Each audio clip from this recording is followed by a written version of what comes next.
Ciao a tutti, io sono Yojimbo e vi do un coloratissimo benvenuto nel canale YoK Show. Perché colorato? Beh, perché oggi parliamo di colori. No, non fraintendetemi, non vi spiegherò come tinteggiare le pareti o cose di questo genere. Parliamo invece dei colori delle bandiere secondo la classificazione della comunità LGBTQIA+, relativamente ai personaggi di Helluva Boss. Faccio una fatica mostruosa a ricordarmi tutta la sigla, quindi perdonatemi in anticipo se in questo video magari dirò soltanto LGBTQ+, o mi dimenticherò qualche lettera. Sapete che intendo tutti e non voglio escludere nessuno. Abbiamo deciso di fare questo video veloce perché spesso mi sono ritrovato qui giù nei commenti a parlare con qualcuno che mi chiedeva ma lui secondo te che sessualità ha, quale potrebbe essere il suo orientamento, eccetera. Siamo quindi qui oggi a cercare di radunare tutto quello che sappiamo e che abbiamo sia osservato direttamente dalla serie, sia che abbiamo appreso da ciò che ci è stato detto nei live streaming ufficiali. Premetto, queste non sono cose inventate da me, le potete trovare tranquillamente nelle interviste di Visipop osservando la serie. Non abbiamo incluso volutamente alcuni personaggi perché non ci sono ancora abbastanza informazioni al riguardo. È una cosa che mi sta molto a cuore e che ci tengo a dire è che da quando abbiamo aperto questo canale lo abbiamo sempre considerato un luogo sicuro e inclusivo per tutti. Ma prima di iniziare, come sempre, se è la prima volta che capitate in un nostro video, vi chiediamo di iscrivervi al canale se volete supportare il nostro progetto. Dunque, il primo personaggio che analizziamo oggi è Blitz. Guardando la serie ricordiamo che è stato con Veronica Mayday. Inoltre abbiamo ampiamente parlato nei precedenti video della sua relazione col principe Stolas e della sua ossessione per Millie e Moxie, di cui possiede anche due pupazzi con cui gioca e su cui fantastica eroticamente parlando. Alla luce di questo, il nostro diavoletto è stato classificato come pansessuale. Citando la definizione, con questo termine si indica l'attrazione emozionale, romantica e o sessuale verso un individuo senza dare importanza al suo sesso e al suo genere. Essendo quindi un'attrazione indipendente da questi due fattori, le persone pansessuali possono essere attratte da persone di entrambi i sessi, che sia di genere maschile, femminile o di genere non binario, senza alcuna distinzione e preferenza. Oh, Blitz, sei un capo fantastico! Oh, come la desidero, signore! Anch'io! Oh, facciamo una cosa a tre. Che c'è? Oh, cazzo, è stata una volta sola! Se non fossi andato a letto con quel ricco stronzo, adesso non avremmo l'accesso al mondo dei vivi. Che cosa? Moxie invece dove lo collochiamo? Dunque, nell'episodio Spring Broken si chiede come sarebbe stato il sesso con la celebrità Michael Crawford, che tra parentesi è l'attore che ha dato origine al ruolo di Il Fantasma, tanto per tornare a rimarcare la sua ossessione per il musical Il Fantasma dell'Opera. Su Twitter Visipop ha rivelato che Moxie è bisessuale, infatti nello stesso post stringe proprio la rispettiva bandiera dell'orgoglio. Tu volevi sapere com'era il sesso con Michael Crawford? Ok, smettiamola, va bene? Millie, trova un posto temporaneo per il furgone. Luni, Moxie, andiamo ad occuparci di questa merda. Parlando di Millie, chiede invece a Blitz come fosse il sesso con Veronica, il che ci fa presupporre che sia interessata a lei. Inoltre è sposata con Moxie e la sappiamo essere una imp particolarmente focosa a letto e, a quanto pare, non disdegna nemmeno le intrusioni del suo capo Blitz in casa loro. Quindi possiamo dire che anche Millie è decisamente bisessuale. Com'era il sesso con lei? Millie! Che c'è? È una pop star! No, noi ci siamo presi solo una specie di Oh, non fa niente.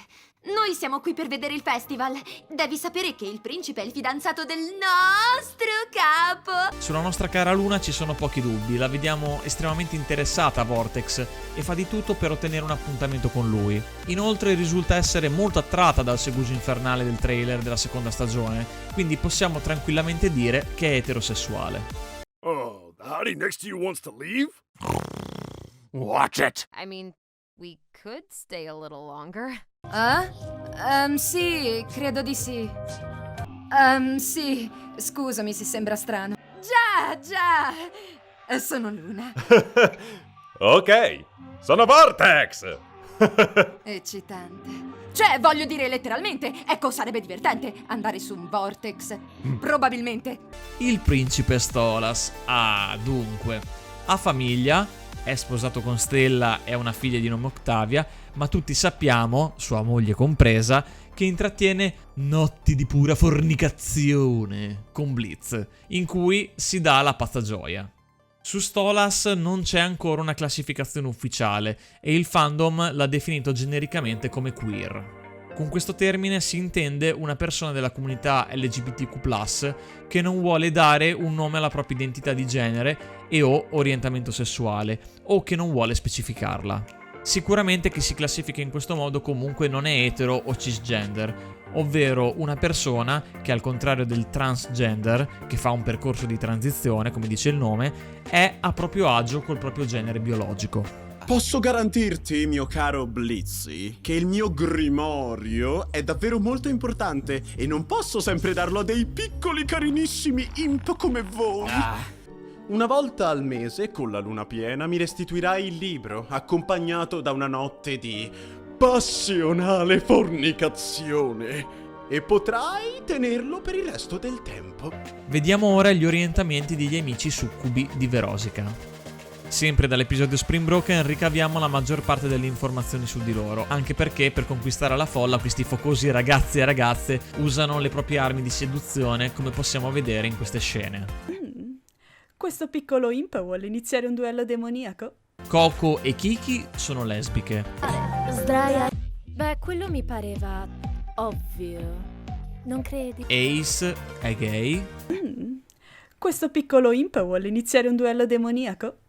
Sdraiati, bagnati, lasciati andare. Josh e Apple sono bisessuali. Non mi tratti così, signorina, la prego. Vuoi un bacetto, piccolino? Una gentile proposta, ma sono sposato. Ti bagnami, non ti fermare. Vortex, la guardia del corpo di Verosica, è etero. Infatti, gli sentiamo dire di essere fidanzato con una ragazza. Accidenti, è stato crudele con te. Stai bene? Sì, sto bene. Bene! La mia ragazza dà sempre un sacco di feste per mastini.